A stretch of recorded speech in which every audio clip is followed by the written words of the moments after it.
My parents quietly handed the family shop to my sister's husband. No heads up, no thank you, nothing. So I walked away. I had given everything to that place, but clearly I didn't matter. A week later, my dad called sounding desperate, practically begging me to come fix the mess, the kind of mess only I knew how to handle. I just said, "Not my problem anymore," and hung up. Never went back. They didn't just stab me in the back. They sold my future out from under me, then watched their entire empire crumble before having the audacity to beg me for help. That's when I finally told them, let the new owner deal with it. My name is Avery Thorne. I'm 32, and for 10 grueling years, I poured every ounce of my being into my family's metal shop, Thorne Fabrication. 80 hours a week, sometimes more. No paycheck, no health insurance, just the sacred promise that one day, this legacy, built by my grandfather, Robert Thorne, with his own hands, would be mine. Every burn, every scar, every sleepless night nursing a humming CNC machine felt worth it. I truly believed I was earning my future. Then, one cold Friday night, tucked away in the back of the quality control office, I found it. A sealed folder, marked confidential. Inside were transfer documents, signed and notarized, granting full ownership of Thorne Fabrication to my sister Chloe's husband, Blake Harrison, a man who barely knew the difference between steel and aluminum. I remember standing there under the harsh fluorescent lights, my hands black with cutting oil, the realization hitting me like a physical blow. 10 years of my life, signed away. Just like that. I walked out the next morning. A week later, my father, Arthur, called. His voice, usually so steady, trembled through the phone. "Avery," he pleaded, "our biggest client, Titan Corp Industries, is about to walk away. Please, we need you back." I took a long, slow breath, my voice calm, almost detached. "Let Blake handle it," I said. Have you ever been completely underestimated, dismissed, simply because you don't fit someone else's idea of what power or skill looks like? I practically grew up in the hum of machines and the metallic tang of cutting oil. It was a world that never truly slept, a maze of concrete, sparks, and men in stained coveralls yelling over the roar of compressors. And for years, I was the only woman who worked there full-time. The only one who could swap out a carbide insert faster than most of the guys could finish their coffee. They used to stare when I first started, curious and doubtful, waiting for me to give up, to find a more suitable job. But I didn't. I stayed.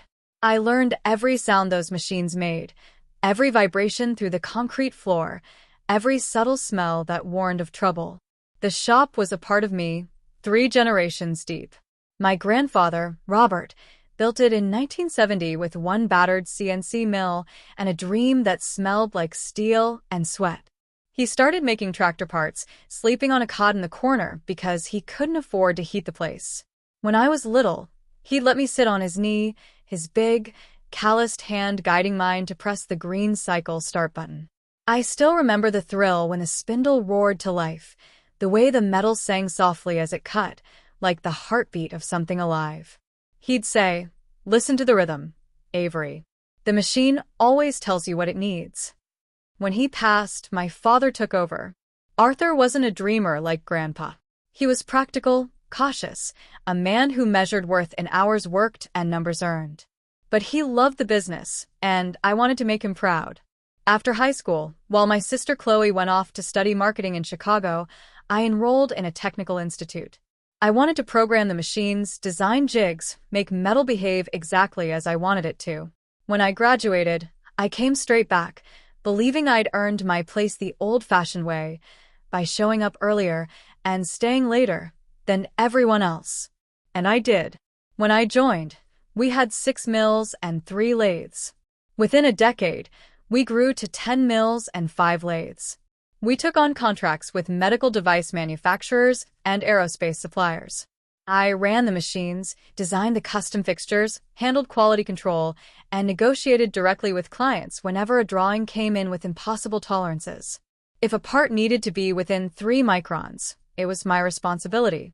If a customer sent an emergency job on a Friday night, I was the one who stayed until dawn to finish it. The work was brutal.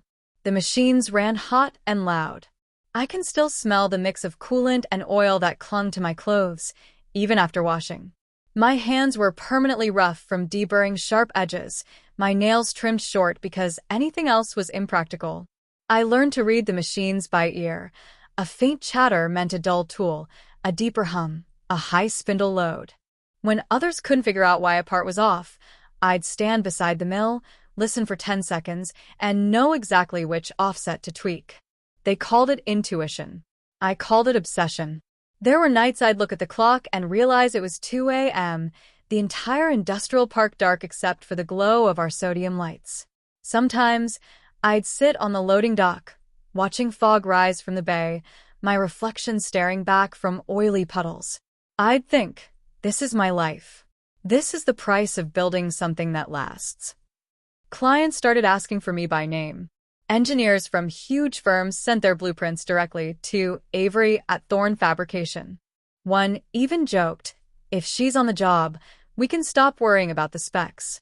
Every compliment made the long hours feel lighter. And every time my father said, "You're the future of this place, kiddo," I believed him. He said it so often it became a promise carved into my chest. I never asked for a paycheck. My parents always said the money was being reinvested, that I was building equity. They provided a room upstairs, dinner at the family house, and told me that was enough for now. One day, this will all be yours, Avery, my mother, Eleanor, would whisper, touching my shoulder as I came home covered in grime. I smiled because I believed her. I didn't need contracts, titles, or paperwork. I had trust. I had family.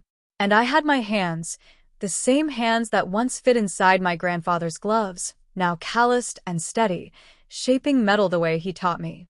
For 10 years, I gave that shop everything. Every hour, every ounce of energy, every part of me that could still move after the sun went down. 80 hours a week, sometimes more. The machines didn't stop and neither did I. I woke up before dawn, my alarm blaring at 4:30 a.m., stretching my back, which had started aching before I turned 30. By 5, I was at the shop, lights flickering on, cold air thick with metal dust. I'd prep the CNC mills, load programs, calibrate offsets. By the time anyone else showed up, the first run was complete. No one ever asked why I worked so hard. They thought they knew the answer. "You're doing it for yourself," my father would say with that tone of patient authority. "You're building your own future. This is all for you." My mother would nod beside him, a soft smile on her face. "One day, sweetheart, when it's yours, you'll be grateful you stuck it out." So I believed them. I believed the long nights, skipped dinners, and birthdays spent at the shop were part of some grand plan that would eventually make sense. The truth is, I didn't have a life outside those walls. My friends stopped inviting me out years ago. I missed weddings, holidays, even Chloe's baby shower. When I wasn't at the shop, I was asleep. And when I wasn't asleep, I was thinking about the shop. I ate standing up most days, usually cold leftovers balanced on a tool cart. My hands were cracked from coolant and metal dust. My hair, once long, was singed from welding sparks, uneven where it had burned. I had scars on my forearms from hot shavings, tiny burns that never healed right. My nails were split and gray from oil, but I wore them like medals. There were days my body begged for rest. My lower back throbbed like a warning light. I'd lean against a workbench, stretch until I felt my vertebrae pop, then go back to loading stock. Pain was proof I was earning something, I told myself. When exhaustion blurred my vision, I repeated, "You're the future of this place." That phrase, my father's favorite, felt like a promise I couldn't afford to break. Vacations weren't in my vocabulary. When the crew took time off, I covered their shifts. "The business can't run without you," Dad said once, half joking. I smiled, not realizing how much truer it was than he meant. When I finally took one weekend to visit an old college friend, I returned to find 2 jobs behind schedule and a mess of broken tool paths. My father shook his head. "See what happens when you're gone." From then on, I never left. I told myself it was loyalty. Deep down, it was fear. Fear that if I wasn't there, they'd find a way to prove I wasn't needed. Love was another casualty. I tried dating once, a civil engineer named Daniel. He was kind, patient, fascinated by what I did. But after a few months of canceled dinners and rescheduled weekends, he stopped calling. I didn't blame him. I couldn't even promise him a Friday night without my phone buzzing. Once, standing by the loading dock, the night air cutting through my jacket, I tried to explain why I couldn't come over. "You always say you're almost done," he said quietly. "But you never are." He was right. I never was. The shop became both my cage and my cathedral. The steady hum of machines felt like purpose. Wiping sweat from my forehead, seeing finished parts gleam, felt like pride. And when my parents walked through the door, smiling at efficiency reports, it felt like approval, the kind I'd chased my entire life. I thought if I worked hard enough, if I became indispensable, they would see me not just as a daughter, but as an equal. Small doubts crept in, though. Like when my father handed Chloe a fat check for helping with marketing, even though she hadn't set foot in the shop for years. Or when my mother said, "You know, Blake might take the business to another level once he gets more involved," and my stomach tightened, though I didn't understand why. I pushed the feelings down. Family was family. Don't compare, I told myself. At night, my body sore, hands still smelling faintly of aluminum, I'd stare at the ceiling, imagining the future they promised. My name on the sign, my team, maybe even a small office with windows. It was enough to make the fatigue bearable.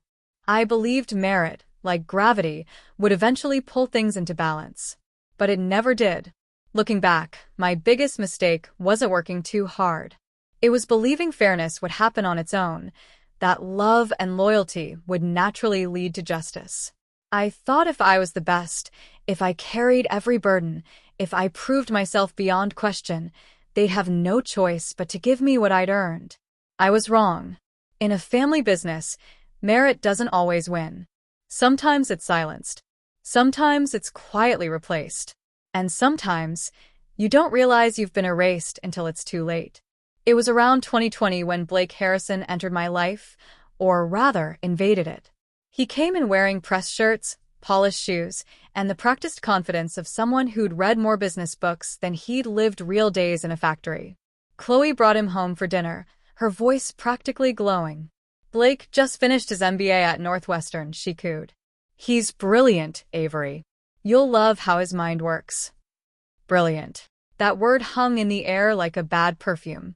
It was the same word people used when they had no evidence of actual skill. I shook his hand across the dinner table. His grip too firm, his smile too white. "So, you're the engineer," he said, as if I were some novelty item he'd just discovered. "That's impressive. Women in manufacturing, that's rare." I forced a smile.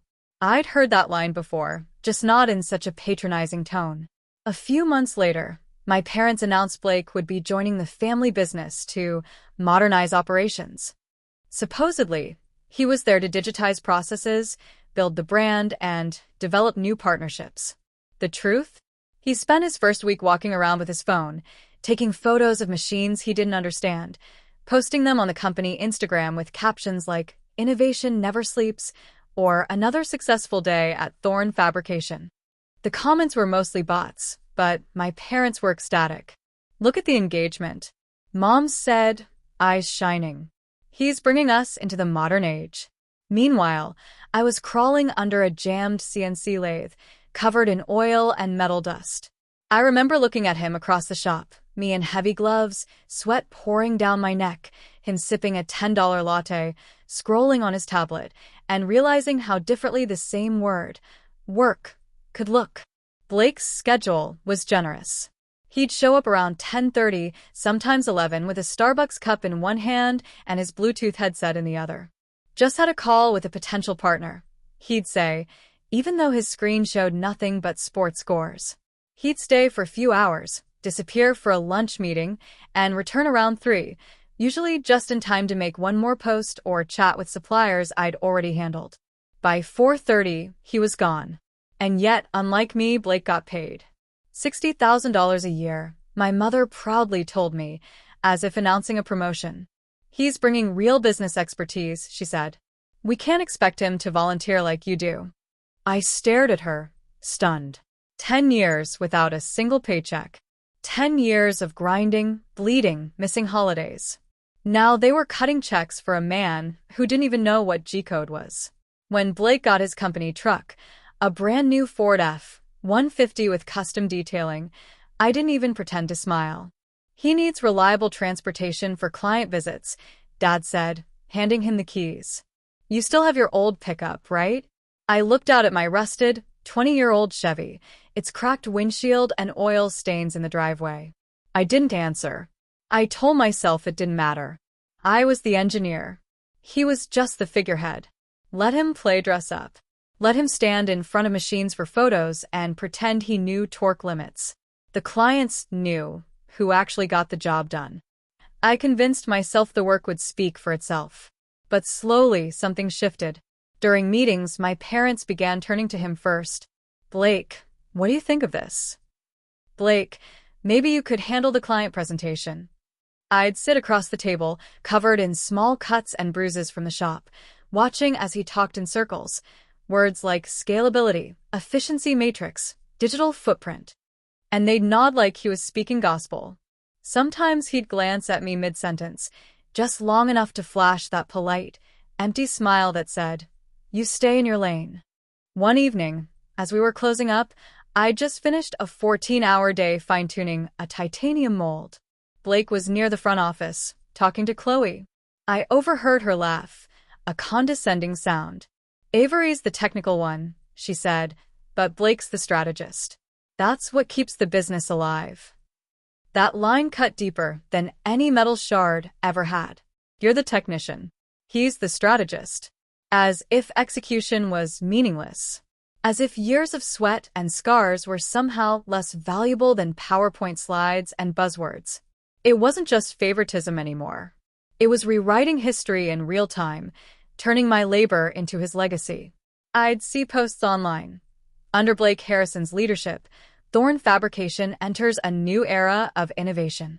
My designs, my builds, my clients, all stamped with his name. My father would beam with pride every time someone mentioned Blake at a networking event. "He's got vision," he'd say. Finally, someone who understands both sides of the business. Meanwhile, I was still sleeping in my childhood room above the garage, still driving a pickup that rattled every time I shifted gears, still waiting for the acknowledgement that never came. I told myself to ignore it, to keep working, to let the numbers, the output, the quality speak for me. But deep down, a quiet fear had started to grow. Because I'd seen this pattern before, just not in my family. I'd seen it in trade school, in every factory, in every meeting where I was the only woman at the table. The talkers rise while the workers fade into the background. For months, I bit my tongue, smiled through the injustice, and told myself I was being paranoid.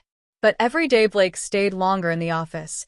Every meeting he led, every decision my parents deferred to him, one truth sank deeper into my bones. I was being replaced. Not by someone better, but by someone who looked the part. And I realized my biggest threat wasn't incompetence. It was charm. Blake didn't need to outwork me. He just needed to outtalk me. And in a family where words carried more weight than sweat, I was already losing. It happened on one of those nights that blended into all the others past midnight. The city was asleep, the shop humming softly, like a living thing. I was alone, as usual, reviewing quality control files for a titanium order due in the morning. The parts gleamed under the harsh fluorescent lights, perfect to the last micron, cold and sharp. I remember rubbing the back of my neck, my muscles tight, the faint scent of coolant and ozone hanging in the air. My hands were blackened with grease and ink from paperwork, my brain on autopilot after 14 straight hours. All I wanted was to finish and go home. I pulled open the filing cabinet to double-check purchase orders, but one folder slipped free and hit the floor. When I bent to pick it up, I noticed a red envelope, half hidden behind a stack of old binders.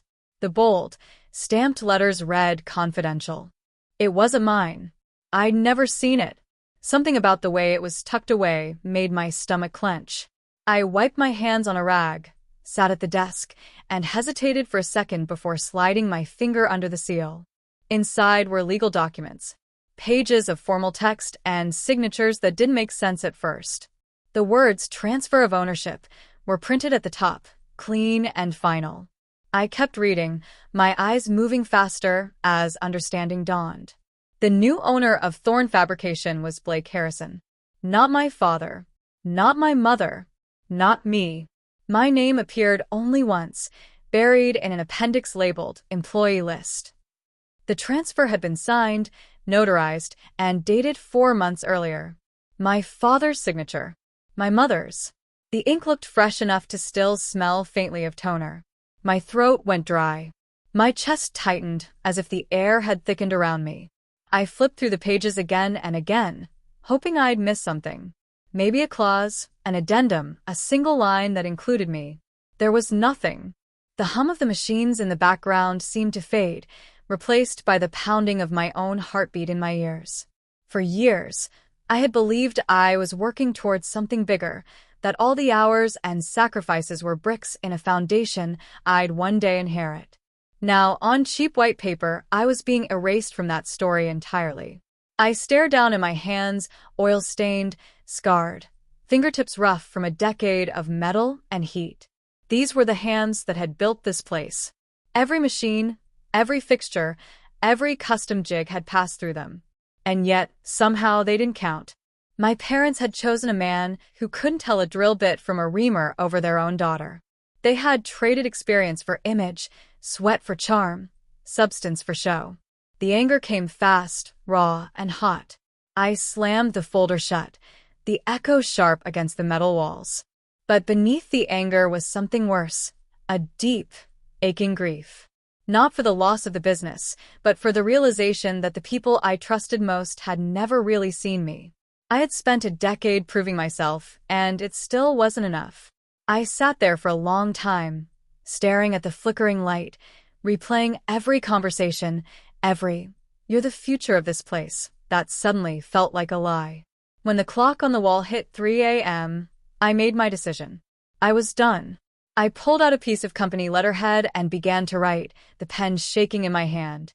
To the management of Thorn Fabrication, effective immediately, I resigned from my position. Good luck running this place without me.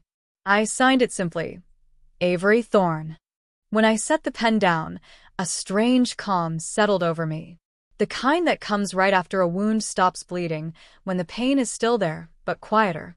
I folded the letter neatly and placed it on my father's desk, right beside the brass nameplate that still read, Owner. Then I walked through the shop one last time, tracing my fingers along the machines I'd maintained like old friends. The air smelled of steel and betrayal. I gathered a few things that truly mattered. My notebook of tool settings, a photo of Grandpa Robert and me from my first day, and his welding gloves, stiff with age, but still fitting perfectly. He'd given them to me when I turned 18, saying, "These gloves build things that last.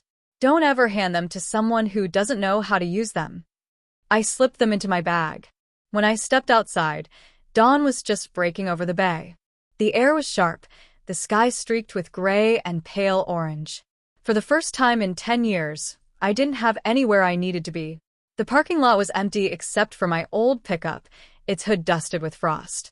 I climbed in, turned the key, and sat for a moment as the engine sputtered to life.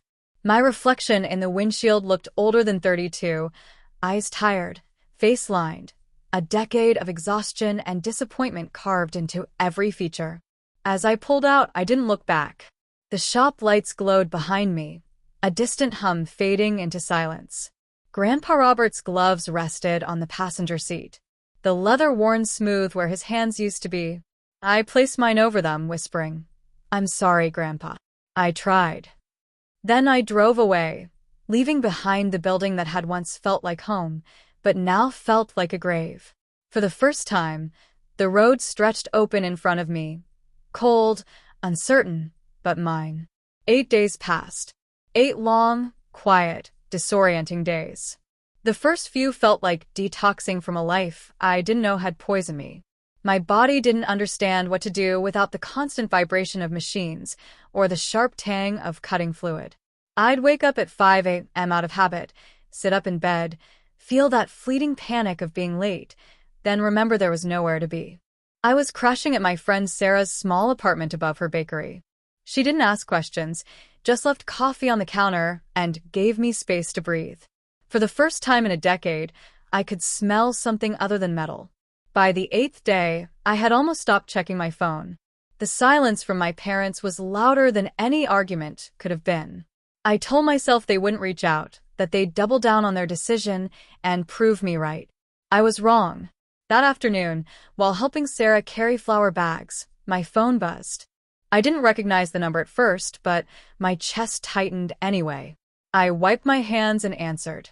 Avery. My father's voice cracked through the line before I could even respond. It wasn't the steady, commanding tone I grew up with. It was strained, uneven. Thank God you picked up. I froze. Avery, he said, words tumbling over each other. It's Titan Corp Industries. They're threatening to pull their contract. Blake's been handling their last order, and apparently the specs are off. They said the parts don't match the tolerances you used to run. They won't sign off until someone fixes it. His breath hitched. We can't afford to lose them. That's 40% of our revenue. You have to come back. For a second, my old instincts kicked in. I could almost see the machine in my head, hear the spindle whining wrong, feel the fix waiting in my fingertips. Every part of me wanted to grab my keys, drive straight to the shop, and set things right. That's what I'd always done. Clean up their messes. Make things work. But then I remembered that red envelope. I remembered the signatures. I remembered the look of my name on that employee list, buried beneath the man who took everything I'd built. I took a deep breath and said quietly, I don't work there anymore. Avery, Dad snapped, his voice rising with panic. This isn't about that right now. We need you. Blake needs you. He's trying, but he doesn't understand the technical side. Then maybe he shouldn't be the owner of a machine shop. I cut in. My voice didn't shake this time. It came out calm, flat, final. There was a pause. I could hear him inhale like he was about to argue, then stop himself. For once, he had no quick fix, no authority to lean on. Please, he said after a long silence. We're drowning here.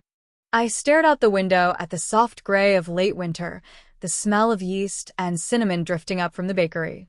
It struck me how different this air was, how clean it felt to breathe without oil and betrayal in it. You made your choice, I said softly. Let Blake handle it. The silence that followed was deafening. I could almost picture him standing in the office, surrounded by paperwork he didn't understand. Blake pacing beside him, trying to bluff his way through another disaster. When he didn't answer, I added, Good luck, Dad. Then I hung up. For a moment, I just stood there, phone still in my hand, my heart pounding so hard it hurt. Not from fear this time, but from something sharper, something that felt like power.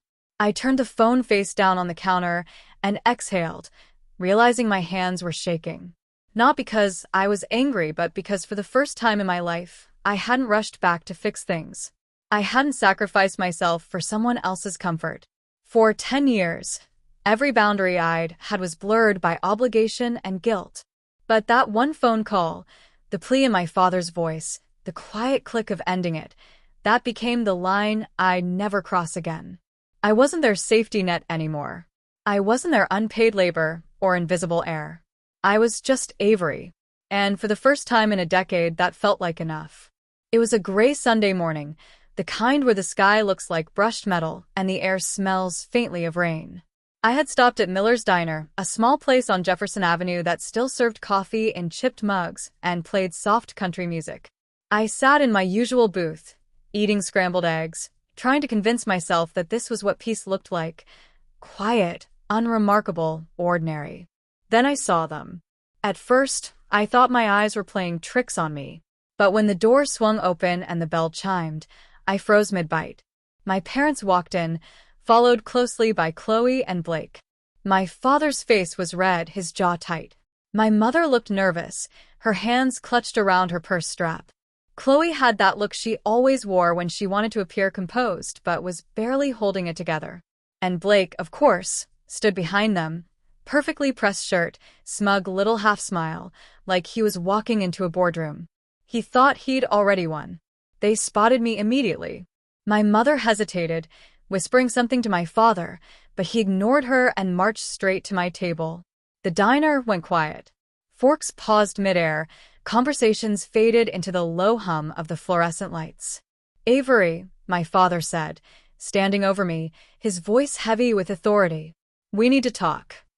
I didn't look up right away. I finished chewing, swallowed, and calmly set my fork down. About what? His voice rose. "About this childish behavior. About what you've done. The family needs you." I looked at him, genuinely confused. The family or the business? He blinked, not expecting the question. "They're the same thing," he said firmly. "Are they?" I asked, leaning back in the booth. "Because it didn't feel that way when you signed everything over to your son-in-law. Don't make this bigger than it is. You're blowing things out of proportion." Blake just wanted to help. I laughed. A short, humorless sound. "Help? He owns it, Chloe. You call that helping?" Blake finally spoke, sliding his hands into his pockets like he'd been waiting for his cue. "No one's saying you didn't contribute, Avery, but no one is irreplaceable." The air in the diner seemed to thicken. I looked up at him slowly, meeting his eyes. "Is that right?" I said softly. "Then maybe you can tell me what a tolerance stack-up is." His confident expression flickered. "Excuse me?" "You heard me," I said, my voice steady now. "Or maybe you can tell me the difference between a G2 and a G3 command. Or what coolant ratio you use for titanium versus 60-60-1 aluminum." I paused. No, didn't think so. A few people in nearby booths had stopped pretending not to listen. Even the waitress paused by the coffee pot. I leaned forward slightly. "Let me remind you of something, Blake.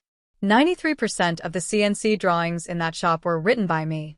40% of your current revenue came from Titan Corp, a contract I negotiated. Every custom jig, every precision part your team still uses, was built by my hands. So tell me again, who's replaceable?" For a moment, no one spoke. Blake's face flushed, his mouth opening and closing like he was trying to find words that wouldn't come. My father slammed his hand down on the table, making the plates rattle. "That's enough. We didn't come here to argue technicalities. We came here to bring you home." I stared at the hand on the table, at the veins pulsing beneath his skin, then looked up at him with a calm I didn't entirely feel. "Home," I repeated. "That stopped being home the moment you handed my life's work to someone who doesn't even know how to start a spindle." My mother's voice came next, soft and trembling. "Avery, please. Your father's right. You've always been strong. You can build something anywhere. But Blake, he needs this opportunity. He needs the stability." Her words landed like a punch to the chest. For a second, I thought I'd misheard. "He needs stability?" I said quietly. "Mom, I've spent 10 years holding that place together while everyone else took vacations and bonuses. I worked myself into the ground, and you're telling me he needs it more than I do." She looked down, unable to meet my eyes. Chloe reached out, her tone falsely gentle. "Avery, you can't be angry about this forever.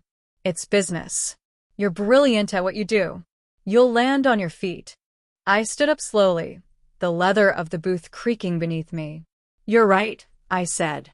"I will."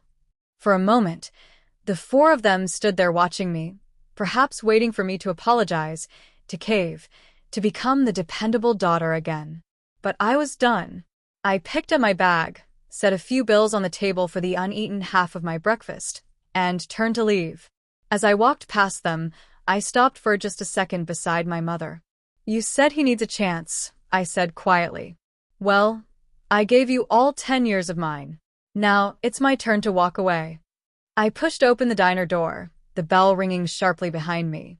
The air outside was cold and clean, and for the first time in a long while I felt lighter. Behind me, I heard my father's voice, muffled through the glass, calling my name. I didn't turn around. The diner windows reflected the four of them standing together, confused, angry, and small. And for the first time in my life, I realized I didn't need their permission to leave. The road ahead was uncertain, but it was mine. By the next morning, I knew what I had to do. My grandfather's leather notebook was more than nostalgia. It was a key. But if I wanted justice, sentiment wouldn't be enough. I needed proof, structure, and someone who could turn my grandfather's words into a weapon sharp enough to cut through legal paper. That's when I called Nora Jenkins. Nora and I had gone to the same technical college years ago. While I'd gone into mechanical engineering, she'd pivoted, finishing law school and opening her own small firm in Milwaukee, specializing in business disputes. We hadn't spoken in years, but when she picked up, her voice was the same. Brisk, confident, a hint of warmth hiding under professional steel. "Avery Thorne," she said. "It's been a decade. What's going on?" "Family business," I said dryly. Literally. When I told her everything, the unpaid years, the betrayal, the red envelope, the transfer papers, and finally, Grandpa Robert's journal, she didn't interrupt once. When I finished, there was a pause. "Send me everything," she said. "And Avery, don't talk to them again without me." 2 days later, I drove to her office. The place was modest.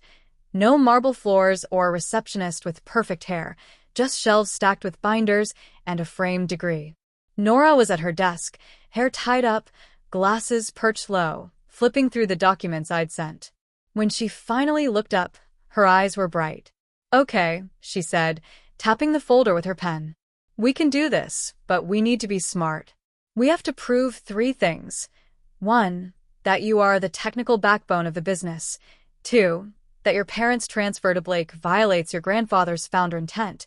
And 3, she paused, a small grin forming, that your dear brother-in-law is not only unqualified but possibly committing financial misconduct." I exhaled. That last one shouldn't be too hard. The next few weeks blurred into focus. I became a detective in my own life, piecing together the trail of proof buried under years of loyalty. Every night, I sat at my kitchen table, surrounded by piles of documents, coffee-stained notebooks, and a flash drive full of company data I'd saved before quitting. The first evidence was my track record. I went through hundreds of client emails, each a time-stamped footprint of my contribution. There was one from a Titan Corp engineer. "Avery's precision saved our project. If she hadn't caught the misalignment, we'd have lost the entire prototype batch." Another from an aerospace corp. "Avery, your tolerance corrections are the reason we renewed this contract." Then came the numbers. Using spreadsheets I'd built years ago, I charted the company's growth during my tenure. In 10 years, under my technical leadership, revenue had climbed 180%. Before that, barely 30%. The data spoke louder than any defense my parents could fabricate. But what sealed the pattern wasn't my success. It was Blake's failure. One night, Nora called me after reviewing some financial statements I'd found on an old company drive. "Avery," she said, her tone almost amused. "Your brother-in-law might just hand us this case himself." The company credit card history read like a parody. Thousands of dollars in client entertainment that coincidentally matched dates of football games. A $3,000 charge for networking dinners in Miami during a week when no trade conferences existed. And my personal favorite, a $5,000 home theater system labeled as office equipment, shipped directly to Blake's address. When Nora saw the list, she shook her head. "You can't make this up. He's a walking audit violation." Still, she wanted more. "We'll need internal witness statements. Something from people who've worked under both of you. Bonus points if they've seen him screw up firsthand." That's when I called George Miller, one of the oldest machinists still at the shop. He'd started under my grandfather in the late 80s and stayed long enough to see every era of the business. When I met him at a coffee shop, he looked older, but just as solid, calloused hands, gray beard, and the kind of quiet honesty that never aged. "I heard what happened," he said, shaking his head. "Your grandfather would be sick over it." He reached into his jacket and pulled out an old file folder. "I've been cleaning my garage. Found these contracts your granddad wrote himself. Look at the language. See how over the years he starts adding words like team share, collaborative ownership, collective equity. He was moving toward fairness, Avery, not hierarchy." I flipped through the documents, feeling my throat tighten. "He really meant it," I whispered. George nodded. He used to say it all the time, "Avery's got my hands and my heart. She'll carry the shop forward one day." I never forgot that. When I brought the folder back to Nora, she smiled for the first time since we started. "This," she said, holding up a page with Grandpa Robert's evolving contract clauses, "is gold. Founder intent, documented progression, direct testimony from someone who worked beside him. Combined with your grandfather's journal, it's airtight." I stared at her, disbelief and relief fighting for space in my chest. "So, we have enough?" Nora closed the folder and leaned back, her expression firm. "We have more than enough. The technical evidence proves your contribution. The financial records bury Blake. And your grandfather's words? They give us moral gravity the court will respect." She paused, then smiled faintly. "Get some rest, Avery, because the next time you walk into that building, it won't be as an employee. It'll be as the rightful heir of its soul." For the first time in months, I slept through the night. And when I woke up, I didn't feel small or erased anymore. I felt ready. The courthouse in Green Bay was a tall, gray building that looked like it had never known warmth. The steps echoed under my boots as I climbed them, my stride steady, but my stomach tight. Inside, everything smelled faintly of coffee and paper, sterile, formal, unbending. I spotted Nora near the end of the corridor, sleek in a navy suit, flipping through our files with calm precision. She looked up, saw me, and gave a short nod. "You ready?" she asked. "As I'll ever be," I said. She smiled slightly. "Good, because today you stop being the invisible worker. Today they finally have to look at you." The courtroom was packed. Local press, a few old clients, even some former employees who'd heard about the case. My parents sat at the defendant's table beside Blake, who wore an expensive gray suit and the smug expression of a man convinced he could talk his way out of anything. My mother refused to meet my eyes. My father stared straight ahead, jaw tight. Judge Harris entered, a man in his 60s with sharp eyes and the posture of someone who'd seen every kind of human foolishness. When he spoke, his voice carried like iron. "Case number 24 to 315. Thorne versus Harrison. Let's begin." Nora rose first. Her voice was steady, crisp, and deliberate. "Your Honor, this case is not about inheritance. It's about integrity. It's about a woman who gave 10 years of her life to a business built by her grandfather, only to be erased from its future. We will show that Avery Thorne was the technical and operational core of Thorne Fabrication, that the transfer of ownership to Blake Harrison violated documented founder intent, and that Mr. Harrison is unfit to run the business due to both incompetence and financial misconduct." Then she began the presentation. She projected the first exhibit onto the screen, a page from my grandfather's leather notebook, the handwriting elegant and firm. "Whoever builds with their hands and mind owns a piece of the workshop's soul." The courtroom was silent as the words hung in the air. Next came the photographs, my 12-year-old self welding under my grandfather's supervision. Rows of machines I had calibrated. Client thank you emails praising my precision. Then spreadsheets, 10 years of data showing the company's 180% growth during my leadership of technical operations. Finally, the financial statements, each one with highlighted charges, football tickets, a business retreat in Miami, a $5,000 home theater system labeled as office equipment. The audience murmured when Nora said softly, "All charged to company funds." When it was my turn, she called me to the stand. My palms were cold, but my voice was steady. I described what the last decade had looked like: 80-hour weeks, oil burns, sleepless nights fixing machines others couldn't. "I thought I was investing in my future," I said quietly.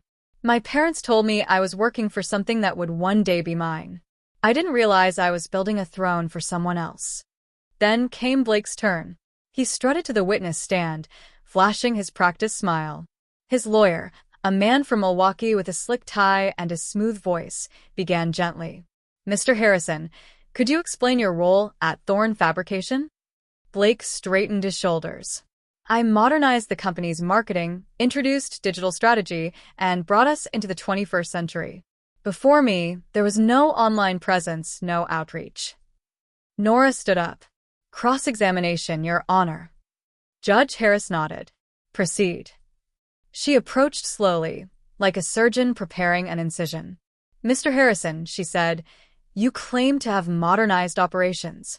Could you please name 3 clients you personally brought into the company during your tenure? Blake blinked. Well, I was building relationships. These things take time. Names, Nora pressed. He hesitated. I'd have to check the records. Nora tilted her head. Very well. Then, for the record, can you describe the process of setting up a CNC mill for a precision titanium order? A pause. That's not really my area of focus. I delegate that to the operators. Nora's tone didn't change. And yet you are the sole owner of a machining business, correct? He shifted in his seat. Yes, but I handle the big picture. Leadership isn't about, she cut him off. What was the company's quarterly revenue as of last quarter? He frowned. Well, again, I'd need to confirm. So, you don't know the answer? Not off the top of your head. Nora turned to the judge. Your Honor, this man cannot name a single client, cannot describe the process that produces his company's product, and cannot identify basic financial metrics. Yet, he claims to lead this business. She faced Blake again, her voice like ice. Mr. Harrison, a company cannot be led by someone who doesn't understand how it runs. The courtroom was silent except for the faint squeak of the judge's pen as he took notes. When Nora sat down, I caught the faintest flicker of panic cross my father's face. My mother reached for his hand, but he pulled away. For the first time, they looked unsure. Not angry, not defensive, just small. After a brief recess, Judge Harris turned to me. Miss Thorne, before I render my decision, would you like to make a final statement? I stood. My legs trembled, but my voice didn't. Your Honor, I'm not here to reclaim property. I'm here to reclaim truth. My grandfather believed that work gives people dignity, that what you build with your hands and your heart belongs to you, at least in spirit. I don't need the company. I don't need the name. I just want his intent honored, and I want to stop men like Blake from turning honest labor into someone else's profit. For a long moment, the judge said nothing. He looked down at the notebook in front of him, then at me. Thank you, Miss Thorne. When I sat back down, Nora whispered, That was perfect. As the gavel struck, signaling that judgment would be delivered in 3 days, I realized something profound. Win or lose, I had already done what my grandfather had wanted me to do. I had stood my ground, with both hands steady and my heart unshakably my own. 3 days later, I stood once again in that cold, echoing courtroom, my palms damp, but my heart steady. The air felt heavier than before, that quiet, suspended kind of stillness that comes right before something irreversible. My parents sat a few rows ahead, Chloe beside them, her arms folded tightly, eyes red as if she hadn't slept. Blake stared straight ahead, jaw tense, his arrogance finally cracked. When Judge Harris entered, everyone rose. He settled into his chair, adjusted his glasses, and glanced over the thick stack of files in front of him. My grandfather's notebook, Nora's evidence binders, the company ledgers, the photographs. His voice, when it came, was low, but carried through the room like a verdict written in stone. I have reviewed all evidence and testimony presented in this case, he began. This matter concerns not merely a business transaction, but the question of legacy and the responsibilities that come with it. He paused, scanning the courtroom before continuing. The late founder of Thorne Fabrication, Mr. Robert Thorne, left behind clear written philosophies reflecting his belief that ownership should align with labor and contribution. While not a formal legal will, his journals and corroborating testimony from long-term employees established clear founder intent. I held my breath. Furthermore, he said, the plaintiff, Avery Thorne, has provided compelling evidence demonstrating her role as the primary technical and operational driver of the business over the past decade. Testimonial statements and client correspondence confirm that approximately 93% of products and operations were directly under her supervision or design. Statistical data shows significant growth during her tenure. He shifted his gaze toward Blake. Conversely, evidence indicates that the defendant, Mr. Blake Harrison, engaged in financial misconduct and lacked both the qualifications and technical understanding required to manage this company. The use of company funds for personal expenses further undermines his fitness as an owner. My stomach tightened as I watched Blake's confident posture crumble. Therefore, the judge said, each word deliberate, the court finds the transfer of ownership to Mr. Harrison invalid. The succession plan is hereby nullified as inconsistent with founder intent and inequitable to the primary contributor. A ripple moved through the courtroom. A soft gasp from someone behind me. The sound of a pen dropping. But the judge wasn't finished. However, he continued, given the current state of Thorn fabrication, including operational collapse, loss of major clients, and outstanding debts, the court orders that the business be appraised, liquidated, and sold. After debts are paid, and any misused company funds are reimbursed by Mr. Harrison, the remaining proceeds shall be divided equally between the founder's two biological children, Miss Avery Thorn and Miss Chloe Thorn. He looked directly at me. Miss Thorn, this court recognizes your immeasurable contribution and your grandfather's intent that your work be honored, but it also recognizes the reality that the business, as it stands, cannot recover. What remains will allow you to start anew. He struck the gavel once, firm, final, echoing. Court is adjourned. The sound felt like both an ending and a clean break. For a long moment, no one moved. My father stared down at the table, his hands trembling slightly. My mother's face was pale, blank, not angry anymore, just hollow.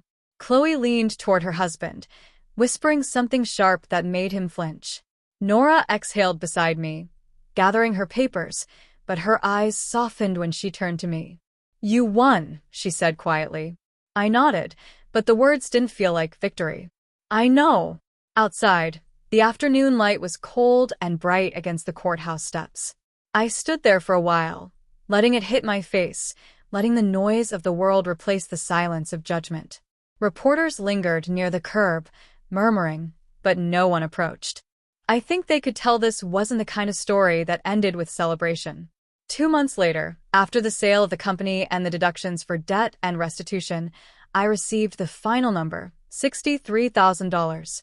It arrived by direct deposit with a one-line email from Nora. Settlement complete. Congratulations, Avery. I stared at the number for a long time. It wasn't a fortune, but it was freedom. Enough to breathe, to start over, enough to build something small, and this time, mine alone. But there was no joy. Not really. Just a long, quiet exhale. That night, I sat in my apartment with a single lamp on and opened my grandfather's notebook again. The pages were smudged from my fingers, soft at the edges. I ran my hand over his handwriting, his words still echoing in my mind. Whoever builds with their hands and mind owns a piece of its soul. I whispered into the stillness. I did build it, Grandpa. I just didn't get to keep it. The next morning, Nora called. You okay? She asked. I think so, I said after a pause. I won the case, but it feels like I lost something bigger. She was quiet for a moment. You didn't lose it, she said finally. You outgrew it. After we hung up, I drove past the old factory one last time. The sign had already been taken down, the windows empty, the loading bay locked. It looked smaller than I remembered, not the kingdom I'd once thought it was, but just a building of steel and concrete. The ghosts were gone, and so was I. As I drove away, the horizon opened up ahead, wide and clean. And though the ache was still there, that hollow space where my family used to be, I felt something else rising in its place. Not revenge, not triumph, just clarity. I hadn't fought for ownership.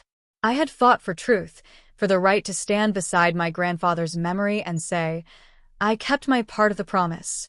And maybe that was enough. 6 months after the verdict, the dust of everything I'd lost had finally started to settle. And from it, something new began to take shape. I signed a short-term lease on a small industrial space in Ashwaubenon, just outside Green Bay. It wasn't much to look at. Bare concrete floors, a cracked roll-up door, and walls that still smelled faintly of motor oil. But when I stood in the middle of it, I felt something I hadn't felt in years. With part of the settlement money, I bought 2 used CNC mills, 1 lathe, and a small TIG welder, machines that others called outdated. But to me, they were familiar, loyal, almost alive. I painted the walls a dull gray, replaced the flickering lights, and hung a new sign by the door that read, Thorn Forge Innovations. The name wasn't just business. It was reclamation. I wasn't trying to resurrect my grandfather's company. I was honoring its soul. For the first few weeks, it was just me, the hum of the machines, and the smell of cutting oil. I worked long hours again, but this time, every sound of the spindle, every spark, every vibration meant freedom, not servitude. Then one morning, my phone rang. The number was familiar, though it took me a second to believe it. Avery, the voice said, "This is Wayne from Titan Corp Industries." I nearly dropped my wrench. Titan Corp, the same client my father had begged me to save. "We heard you've opened your own shop," Wayne continued. "We've had quality issues with a new supplier. We'd like you to take over production again." For a moment, I couldn't speak. The memory of that first call, my father's voice, trembling in panic, flashed through me. Only this time, it was my phone ringing. My shop they needed. "I'd be happy to," I said, my voice calm even. "Send me the specs." That contract became my lifeline. Then the orders kept coming. One client, then another. Within a few months, the machines were running full shifts again. When I hired my first employee, it wasn't even a decision. It was instinct. Caroline, my old quality control lead, walked into the shop one morning, hair tied back, safety goggles hanging from her neck. "I heard you're hiring," she said, smiling. "And I'm tired of fixing other people's mistakes." I laughed. Welcome home. With Caroline back, everything clicked into place. Her eye for detail matched mine. Her presence filled the gaps I hadn't realized were empty. Together, we rebuilt from nothing, tightening tolerances, winning contracts, earning trust the only way I knew how, by showing up and doing the work right. By the 6th month, we were profitable. By the 8th, we had more orders than we could handle. The sound of metal cutting through metal, once a symbol of exhaustion, had become music. 1 year later, I got another call, this time from a man named Victor Stone, the new owner of the old Thorn fabrication property. "We're liquidating the remaining equipment," he said. "I heard you used to work here. Thought you might want first pick before we scrap it all." A strange ache stirred in my chest. "I'll come by," I told him. The building looked different when I pulled up, emptier, hollowed out. The big sign had been taken down, the offices stripped bare. Dust floated in thick beams of light spilling through the high windows. Rows of machines stood quiet, like old soldiers waiting to be put to rest. Victor led me through the floor, pointing out what was left. "Most of this is outdated," he said. "We'll just auction it off. But there's one old CNC mill in the back corner, your grandfather's, I think. We were going to scrap it. The thing barely runs." When I saw it, I froze. There it was. The first machine my grandfather had ever bought. The one I'd learned on when I was 12, standing on a crate just to reach the controls. Its frame was scratched, the paint flaking, the buttons dulled by decades of touch. Victor shrugged. "It's worthless in production terms. But if you want it, you can take it. Consider it returning home." I ran my fingers over the cold metal, feeling the faint grooves where my grandfather's hands had once been. "I'll take it," I said quietly. It took 2 weeks of long nights to restore that machine. I replaced the bearings, recalibrated the drive motors, and polished every inch until it gleamed again. I didn't do it for output, it was too slow for modern work, but because it deserved to live, because he deserved to live through it. When I finally powered it up, the screen flickered, the motor hummed, and I swore I could almost hear my grandfather's voice. "Listen to the rhythm, Avery. The machine always tells you what it needs." I placed the old mill in the brightest corner of my new shop, where the morning light hit it first. That became my favorite spot, the soul of the place. One afternoon, George Miller, the retired machinist who had testified for me, stopped by. He stood silently for a long moment, eyes tracing the familiar shape of the machine. Then he reached out, placed his weathered hand on its frame, and smiled. "Your grandfather would be proud of you," he said softly. I nodded, swallowing the lump in my throat. "I don't need them to admit it anymore," I said. "I have my own shop now, and it still carries his name." He smiled, eyes misting. "That's how legacy really works, kid. You don't inherit it. You rebuild it." That night, after everyone left, I turned off the lights, leaving only the glow of the old CNC mill in the corner. The hum of its motor filled the silence like a heartbeat. I closed my eyes, letting the warmth of it settle through me. Fairness doesn't always come from those who share your blood. Sometimes it's forged by your own hands, when you finally claim what you deserve. Build your own table. And when you do, open it for those who were once left outside.